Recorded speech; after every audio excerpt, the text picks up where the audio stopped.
برطانوی وزیراعظم Theresa May نے یورپی یونین کے نام ایک خط میں بریگزٹ کی ڈیڈ لائن میں 30 جون تک محدود توسیع کی درخواست کر دی ہے۔ یورپی یونین کے صدر کہتے ہیں معاہدہ اس صورت قبول ہوگا اگر برطانیہ پارلیمنٹ آئندہ ہفتے تک بریگزٹ ڈیل کی منظوری دے دے۔ دوسری جانب وزیر اعظم نے اراکین پارلیمنٹ سے اپیل کی ہے کہ وہ بریگزٹ ڈیل کی حمایت کرے۔ اس حوالے سے یہ رپورٹ ملاحظہ کیجیے۔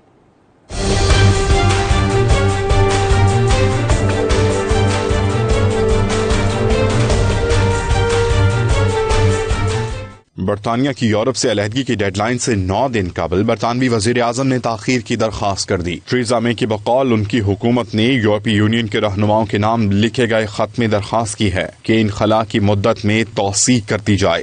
On Thursday, the House voted in favour of a short extension if the House had supported a meaningful vote before this week's European Council.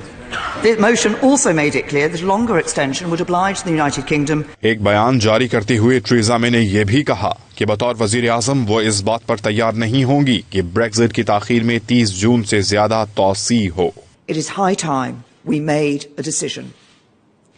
So far, Parliament has done everything possible to avoid making a choice. Motion after motion and amendment after amendment has been tabled without Parliament ever deciding what it wants. All MPs have been willing to say is what they do not want. I passionately hope MPs will find a way to back the deal. دوسری جانب یورپی council کی صدر Donald ٹسک نے کہا کہ Brexit میں محدود توسیع ممکن ہے، لیکن شرط یہ ہے کہ برطانوی ارکان پارلیمنٹ تعطل کا شکار بریگزٹ ڈیل کی آئندہ ہفتے تک منظوری کو یقینی بنائیں۔ انہوں نے مزید کہا کہ 29 مارچ کی ڈیڈ لائن سے پہلے یورپی رہنماؤں کو بریگزٹ سے متعلق کسی اجلاس کی ضرورت نہیں۔ اگر برطانوی پارلیمنٹ بریگزٹ ڈیل منظور کر لیتی ہے تو توسیع کر دی جائے گی۔